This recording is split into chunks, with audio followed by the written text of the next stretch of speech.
Bonsoir à tous. On va parler des élections présidentielles du Mali, donc des résultats.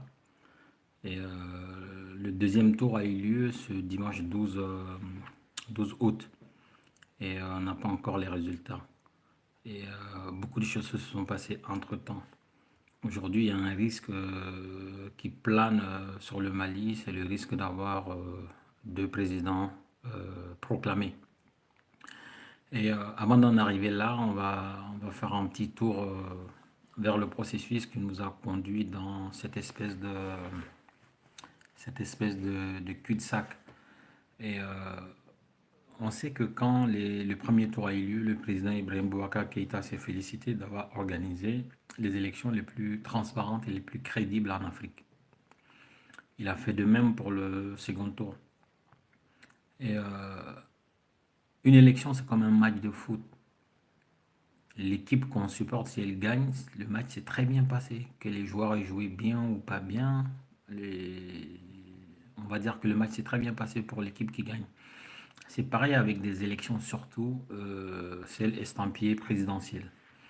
Et avant de dire que les élections sont les plus transparentes, les plus crédibles jamais organisées en Afrique, il faudrait peut-être attendre la proclamation des résultats, voir s'il y a contestation ou pas, voir s'il y a des irrégularités qui sont dénoncées par l'autre camp, parce que quoi qu'on dise, c'est l'administration installée par le président Ibrahim Boubacar Keïta qui organise ces élections-là. Donc on ne peut pas être jugé parti. C'est-à-dire que lui-même s'auto-proclamer meilleur organisateur d'élections, en fait, ça compte pas. C'est un non-sens, donc il n'y a même pas lieu de s'arrêter dessus. On va dire que la situation dans laquelle nous sommes, donc dans ce risque qui plane sur la tête du Mali, donc cette épée de Damoclès là qui a sur la tête du Mali, à savoir le risque de voir deux présidents, le risque de voir s'enliser le Mali et les Maliens dans une crise post-électorale. C'est du jamais vu au Mali, on n'a jamais vu ça, pourtant on a traversé des situations un peu plus difficiles, mais on n'a jamais vu ça. Et donc là, qu'est-ce qui nous a conduit à ça? Si vous voyez bien, le Mali a copié tout sur la France en matière d'organisation d'élections.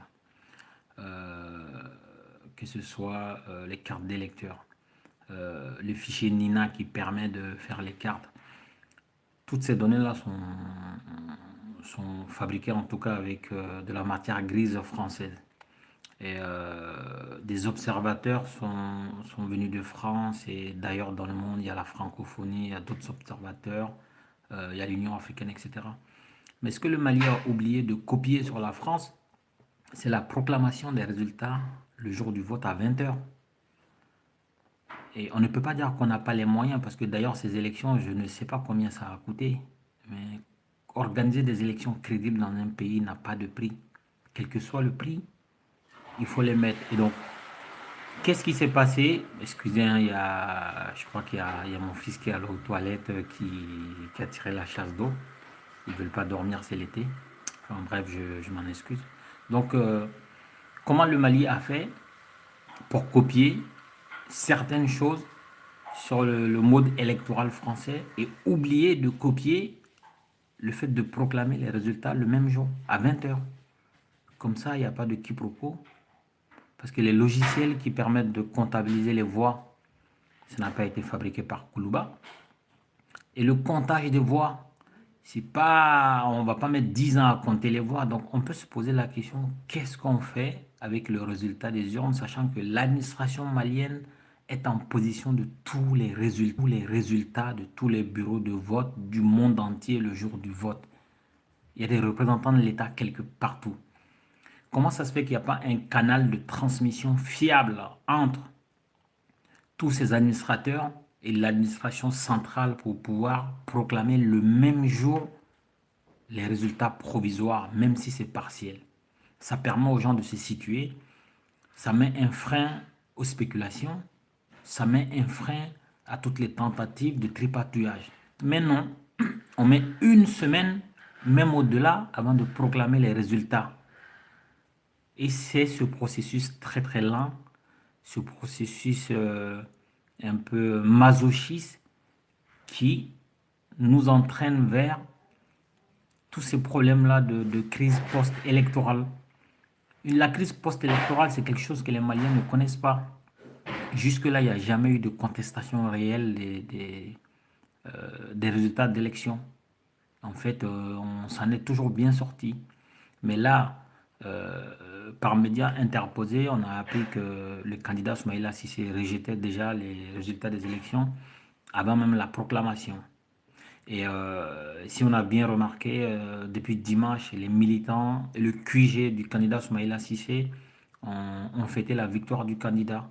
Ils ont occupé tout le terrain médiatique pour dire que c'est Soumaïla Cissé qui a remporté les élections, quel que soit ce que la commission électorale va dire.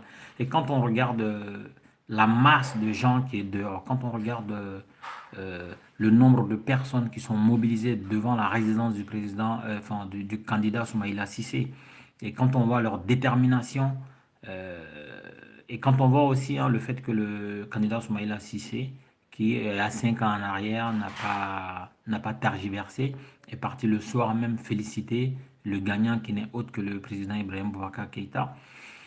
On peut sans hésiter dire que nous avons atteint le point du non-retour. C'est-à-dire que à moins d'un troisième tour, or il n'y aura pas de troisième tour, on ne voit pas comment on va s'en sortir parce que le camp Ibeka s'apprête à déclarer Ibeka président de la République. Ça ne peut pas être autre.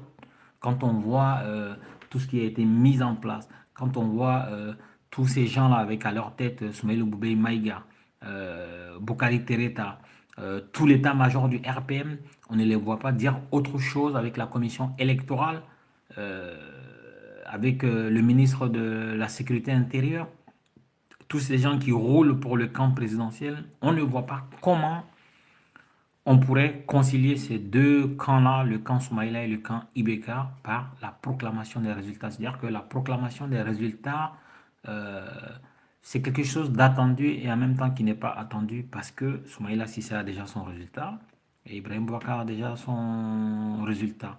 Et donc, qu'est-ce qui va se passer? On va rentrer dans une phase. Si en tout cas les choses progressent telles qu'elles sont aujourd'hui, on va se retrouver dans une situation rapide avec deux présidents proclamés, l'un autoproclamé et l'autre proclamé par la commission électorale qui est dénoncé en même temps par le camp Soumaïla Cissé. Et donc, ce qui va se passer, c'est que très rapidement, chacun voudra se donner de la légitimité, chacun va désigner un gouvernement, et en règle générale, ça va être un gouvernement pléthorique, parce que chacun voudra rassembler large autour de lui, chacun voudra contenter tous les gens qui l'ont soutenu, et donc, on va rentrer dans une phase d'inconnu. Aucun Malien ne peut dire comment on peut gérer cette situation dans la mesure où on l'a jamais vécu au Mali. Les Maliens ne connaissent pas ça. Et par contre, il y a des gens qui sont un peu plus alarmistes, qui pensent qu'on va rentrer dans une phase où les gens vont se taper dessus. En fait, les partis politiques au Mali ont la particularité, on va dire, on a la chance de ne pas avoir de parti politique malien fondé sur l'ethnie, fondé sur la religion ou fondé sur comment dire ça, euh, un ensemble ethnique. Dans tous les partis politiques maliens, vous avez tout type de Maliens. Ça, c'est une chance. Et donc, je ne pense pas qu'on puisse en arriver au point où les gens vont se guetter, où on va rentrer dans une guérilla urbaine. Je ne pense pas. Ce serait très hasardeux et je ne sais pas sur quels critères les gens vont se reconnaître pour se taper dessus parce qu'on n'est pas dans un système qui ressemble à celui du Rwanda où on a les Tutsis d'un côté, les Hutus d'un autre, ou dans des pays où on a le sud et le nord qui s'affrontent. En réalité, le Mali n'est pas dessiné de cette manière-là. Et donc, on a très peu de chances de voir les gens s'entretuer euh, par partie interposée. On a très peu de chances de voir le camp Soumaïla, si c'est où il y a des Keïta, ou le camp Ibeka, où il y a des Maïgas, se taper dessus. Ça n'aurait aucun sens. Par contre, là où ça devient intéressant, c'est que quand on suit les déclarations des différents acteurs de la scène politique malienne, on va prendre le cas du général Moussa Sinko. Lui, il a été très clair hein, depuis qu'il a fait son baptême du feu dans l'arène politique. Il a été très clair quand il parle, même si il n'est pas souvent suivi. Il a simplement dit que si les Maliens lui faisaient confiance, il prendrait ses responsabilités. Quand un général démissionnaire de l'armée qui, qui n'est plus, enfin, un général qui a déjà participé à un coup d'État, qui a renversé le président ATT, qui était lui-même un général, et donc qui a aidé Ibrahim Boubacar Keïta à s'installer pendant les 5 ans. Ensuite, ils ne se sont pas compris, donc chacun allait de son côté. Et donc Moussa Sinko Koulibaly n'y est pas allé par 36 chemins. Il a dit que si les gens l'écoutent, si les gens le suivent, il prendrait ses responsabilités. Et il a dit aussi qu'il y aura deux présidents le 4 septembre, si les gens le suivent, si les gens lui font confiance. Et un autre qui a été aussi très proche des putschistes, c'est le président et candidat du parti Sadi, Dr Omar Mariko, qui a aussi fait une déclaration très très courte, très brève, mais qui est plein de sens. Omar Mariko a dit ceci. euh, Ibrahim Boubacar Keïta est président grâce à la démocratie. Et cette démocratie, elle a été acquise par le sang des Maliens. Il y avait des morts dans toutes les rues de Bamako. Et c'est ce même peuple-là qui s'est fait tuer en 1991 qui va faire partir Ibrahim Boubacar Keïta. Et donc Omar Mariko a dit ça. Et donc nous rentrons dans un jeu où, même si les gens n'ont pas donné des consignes de vote claires, il semblerait que les gens ont, les gens sont pressés d'avoir un changement, peut-être même un bouleversement. On a toujours dit que la plupart des peuples qui ont pris leur destin en main, à un moment donné, ont vécu un choc. On ne peut pas dire que les Maliens n'ont pas vécu de choc. Tout simplement, personne n'a dit aux Maliens qu'ils ont vécu un choc et les Maliens eux-mêmes ne savent pas qu'ils ont vécu un choc. Il semblerait que nous nous dirigeons vers une situation inédite où personne ne sait lucide. En tout cas, il y a des vats en guerre à la personne de Moussa Sinko qui, qui vomit carrément le président Ibrahim Boubacar Keïta. Pourtant, on se rappelle, il y a 5 ans en arrière, c'est lui qui proclamait les résultats du premier tour et il s'était préparé à déclarer Ibrahim Boubacar Keïta élu dès le premier tour. Et la question des journalistes l'a obligé à donner les autres scores et on s'est rendu compte que le président Ibrahim Boubacar Keïta n'avait pas suffisamment d'avance pour se faire élire au premier tour. Et donc c'est quelqu'un qui connaît la maison, c'est quelqu'un qui connaît les pratiques, c'est quelqu'un qui a été inside, comme on le dit en anglais. Et ceci dit, quel est son poids aujourd'hui? Quel est le poids de quelqu'un comme Moussa Sinko Koulibaly? Est-ce que Moussa Sinko Koulibaly est en train de nous dire dans des propos subliminaux, dans des propos subliminaux, pardon, qu'il est en train de préparer quelque chose du côté de l'armée? Est-ce que Omar Mariko aussi, qui a marché avec les putschistes, dont Amadou Aya Sanogo et tous ses collaborateurs, est-ce que Omar Mariko aussi est en train de nous alerter par des messages subliminaux que l'armée doit prendre sa responsabilité? Parce que si jamais nous allons dans cette situation où Soumaïla Cissé se déclare président, Ibrahim Boubacar Keïta se déclare, enfin, est déclaré président par la commission électorale parce que c'est ce qui va arriver, comment faisons-nous pour sortir de ce blocage-là? Comment faisons-nous pour sortir dans cet entonnoir-là qui est trop petit pour laisser passer deux personnes? Est-ce que c'est l'armée qui va prendre ses responsabilités pour rétablir l'ordre? Qu'est-ce qui va arriver? Est-ce que c'est la rue malienne que Soumaïla Cissé pourra mobiliser avec son maître chanteur Rasbach? Qu'est-ce qui va arriver en fait? On se pose d'énormes questions.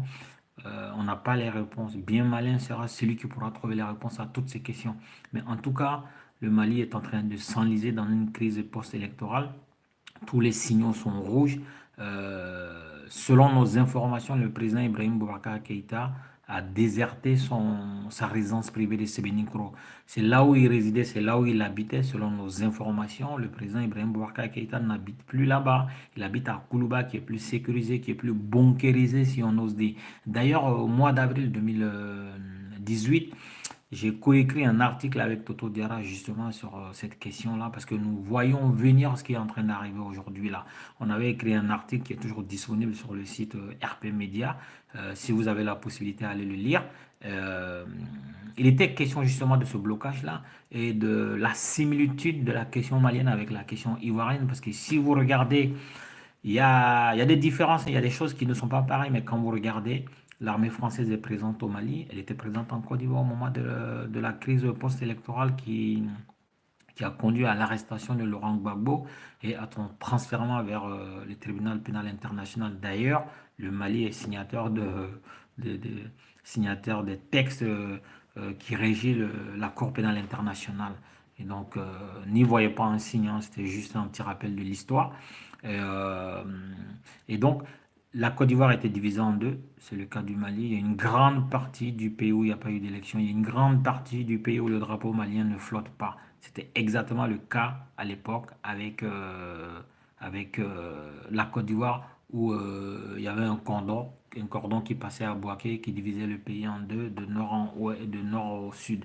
Et au Mali, on ne peut pas dire que nous revenons d'une crise, nous sommes dans une crise. Donc il y a beaucoup de similitudes en plus. Il ne faut pas oublier que Laurent Gbagbo et Ibrahim Boubacar Keïta sont deux amis, c'était de très bons amis. Ils étaient aussi en réseau avec le président El Hadj Omar Bongo.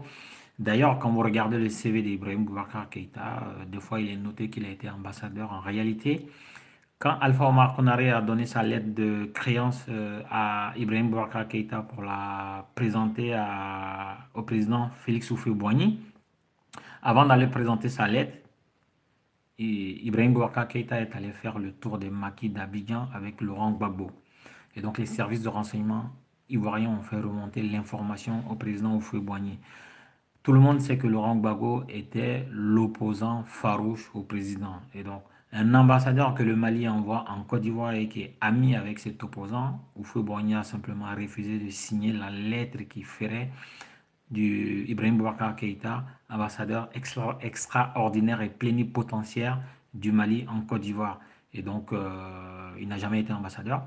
Par contre, il est resté à l'ambassade, il était chargé des affaires, mais il n'a jamais été ambassadeur. C'était juste une anecdote pour vous dire que il y a beaucoup de similitudes entre la Côte d'Ivoire, qui a connu une crise post-électorale que nous ne souhaitons pas au Mali. Ceci dit, l'histoire est en train de nous diriger vers cette crise-là parce que on a des jusqu'au-boutistes. Ibeka est un jusqu'au-boutiste qui pense que le pouvoir lui est dû, qui pense qu'il est descendant de Sundiata Keïta et la présidence lui est due. Soumaïla Cissé pense que son tour est arrivé. Soumaïla Cissé pense qu'il s'est fait flouter, qu'il s'est fait voler, que les élections ont été tripatouillées. Il y a certains éléments qui, dans cette élection-là en tout cas, qui prêtent à réflexion. Quand vous prenez une zone en guerre, la zone de Kidal, où les gens n'assument pas être malien, où être malien peut vous causer la mort là-bas. C'est un endroit où le taux de retrait des cartes d'électeurs est l'un des plus élevés. Et donc, on récapitule. Un endroit où il y a la guerre, où il y a des déplacés, où il y a la misère, où des gens qui boycottent le Mali. La priorité de cet endroit serait d'aller retirer des cartes d'électeurs. Et deuxièmement, c'est l'un des endroits où on a voté le plus. Le taux de participation est le plus élevé. Des endroits où on a 90%. Donc, un endroit où on vomit le Mali, la priorité des gens serait d'aller voter et de dépasser tout le Mali. On a coutume de dire que les Maliens de la diaspora, par exemple en France, aux États-Unis, sont les plus éveillés, sont les plus attachés au Mali. À Kidal, on a dépassé le taux de participation. Donc, Kidal serait l'endroit où on aime le plus être malien. C'est ce que ça signifie. Or, c'est faux. Et quand on regarde ces genres de choses, quand on regarde aussi le nombre d'électeurs dans ces zones-là, ça prête à confusion. Et donc, effectivement, le candidat Soumaïla Cissé a des éléments pour dire que il se fait voler. Ceci dit, est-ce que ces éléments sont suffisants? Toute la question est là. Et au Mali, on n'arrive pas à communiquer sur ce qui se passe.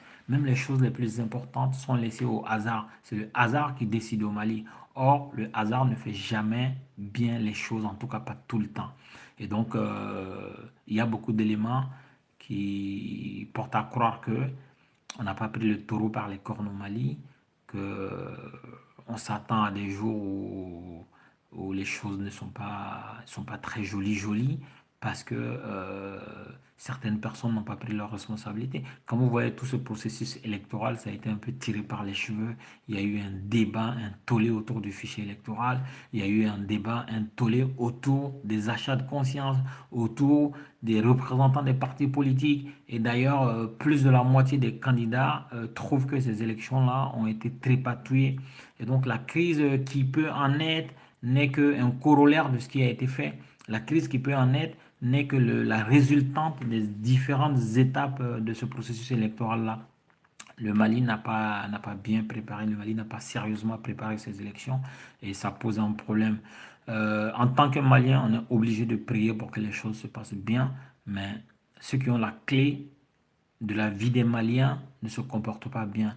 Tout le problème est à ce niveau-là. Et ceci dit, les Maliens n'ont pas besoin de se taper dessus pour soutenir qui que ce soit. Les Maliens n'ont pas besoin de se tirer dessus pour des raisons électoralistes. Parce que quand vous regardez bien, la politique n'a jamais rien fait de bon au Mali. La politique n'a jamais solutionné les problèmes des Maliens. La politique n'a jamais marché dans le sens des Maliens. Et il ne faudrait pas que les Maliens aillent donner leur vie pour cette même politique-là. On peut soutenir des candidats, on peut soutenir une cause, on peut soutenir une raison, mais de là à aller se taper dessus, ça n'a aucun sens. Et donc, on attend de voir hein, l'évolution des choses. Euh, on attend de voir comment tout ça va se passer, comment les différents états-majors vont réagir, comment l'administration malienne elle-même va gérer ce conflit-là qui est en train de naître. Et en tout cas, les militants de l'URD sont massivement dans la rue, sont massivement devant la résidence de leur candidat, de leur champion. Et depuis hier, ils scandent que c'est le nouveau président du Mali. On verra ce que la commission électorale va dire. On verra ce que la Cour constitutionnelle va dire, même si on a très peu, enfin, on s'attend à très très peu de surprises. Peut-être que la surprise elle va résider dans les scores, mais en tout cas, la commission électorale comme la Cour constitutionnelle s'apprête à désigner Ibrahim Boubacar Keïta comme président du Mali pour 5 ans à venir. Or, Soumaïla Cissé est déjà proclamé président par ses militants. Et donc, en tout cas, il va y avoir un affrontement verbal, il va y avoir un affrontement intellectuel. Maintenant, qui va rester président du Mali ou est-ce que l'armée va prendre ses responsabilités et dégager les deux? That is the main question. Donc, c'était ce que j'avais envie de développer avec vous. On aura l'occasion de parler de l'évolution des choses. Je vous remercie de m'avoir suivi et à très bientôt.